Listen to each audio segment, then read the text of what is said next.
요한계시록 16장.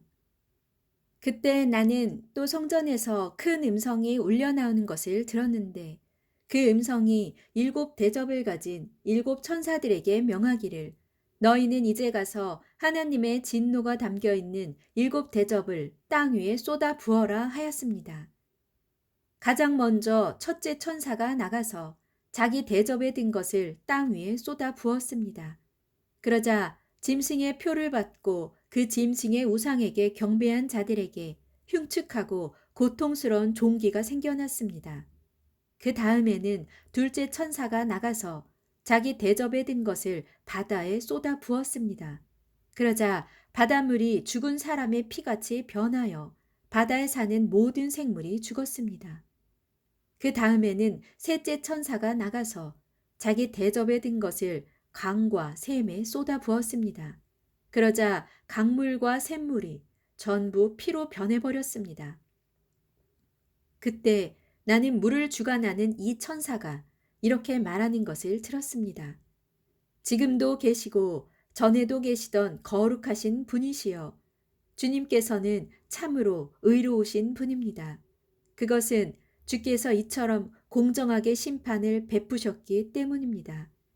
그들이 땅 위에서 주님의 성도들과 예언자들에게 피를 흘리게 했으므로 이제 주님께서 그들에게 피를 주어 마시게 함으로써 그들이 마땅히 받아야 할 형벌을 받게 하셨습니다. 그때 또 나는 하늘 제단에서 이렇게 외치는 소리를 들었습니다. 그렇습니다. 전능하신 주 하나님, 주님의 심판은 정령, 참되고 의롭습니다. 그 다음에는 넷째 천사가 나가서 자기 대접에 든 것을 태양 위에 쏟아 부었습니다. 그러자 태양은 사람들을 불로 태울 수 있는 권세를 허락받았습니다. 그리하여 땅 위의 사람들은 몹시 뜨거운 태양열에 불탔습니다. 그러나 이런 와중에서도 사람들은 이 모든 재앙을 주관하시는 크신 권능을 가지신 하나님의 이름을 모독하면서 회개하지 않았고 하나님께 영광을 돌리지 않았습니다. 그 다음에는 다섯째 천사가 나가서 자기 대접에 든 것을 짐승이 앉아 있는 보좌 위에 쏟아 부었습니다.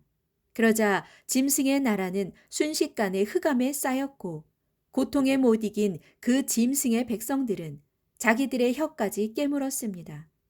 이 같은 큰 고통과 흉측한 종기 때문에 그들은 하늘에 계신 하나님을 마구 모독했습니다. 그러나 그들은 자기들의 악한 행위를 끝까지 회개하지 않았습니다. 그 다음에는 여섯째 천사가 나가서 자기 대접에 든 것을 큰 강 유프라테스 위에 쏟아 부었습니다. 그러자 강물이 다 말라버려서 해돋는 곳의 동쪽 왕들이 공격해올 수 있는 길이 생겨났습니다. 그때 나는 또 용의 입과 짐승의 입과 거짓 예언자의 입에서 개구리처럼 생긴 더러운 새 악령이 튀어나오는 것을 보았습니다. 그것들은 기이한 일들을 행할 수 있는 귀신의 영으로서 온 세상의 모든 왕들을 소집하려고 열심히 땅 위를 돌아다니고 있었는데 그것은 전능하신 하나님의 큰 날에 있을 마지막 전쟁을 대비하기 위해서였습니다. 그때 내게 이런 음성이 들려왔습니다. 보라, 내가 도둑같이 갑자기 들이닥칠 것이다. 그러므로 그때 깨어 있어서 자기 옷을 갖추어 입고 벌거벗은 몸으로 돌아다니지 아니함으로써 자신의 부끄러운 때를 보이지 않는 사람은 복이 있다. 그 더러운 새 악령은 히브리어로 아마겟돈이라고 불리는 곳에 세상의 왕들을 모두 집결시켰습니다. 마지막으로 일곱째 천사가 나가서 자기 대접에 든 것을 공중에 쏟아 부었습니다. 그러자 하늘의 성전의 보좌로부터 큰 음성이 울려 퍼졌습니다. 이제 다 끝났다. 바로 그때 번개가 치고 요란한 소리들이 나고 천둥이 울리고 큰 지진이 일어났는데 일찍이 사람이 땅 위에 존재한 이래로 이처럼 큰 지진은 없었습니다. 그러자 그 큰 도성 바벨론은 세 조각이 나서 부서지고 동시에 온 세상 나라들의 도시들도 각처에서 무너졌습니다. 하나님께서는 큰 도성 바벨론의 죄악을 다 기억하시고 자신의 맹렬한 진노로 가득 찬 포도주 잔을 그 도성에 주어 마시게 하셨습니다.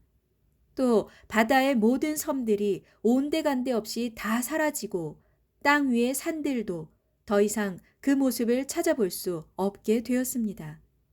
또 무게가 무려 1달란트 되는 무시무시하게 큰 우박이 하늘에서 사람들 위로 떨어져 내렸습니다. 그러자 사람들은 우박의 재앙이 너무도 극심하여 하나님을 마구 모독했습니다.